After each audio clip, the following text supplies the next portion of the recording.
A ver qué tiene guardado Nacho Gómez, conocido por chileno. Nació en Chile, vino de bien pequeño.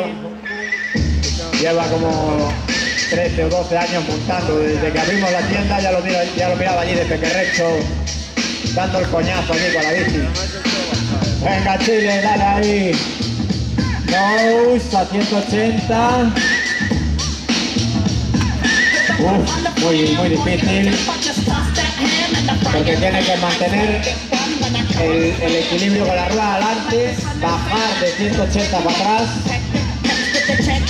Nose, 180, va marcha atrás. Bars, un aplauso.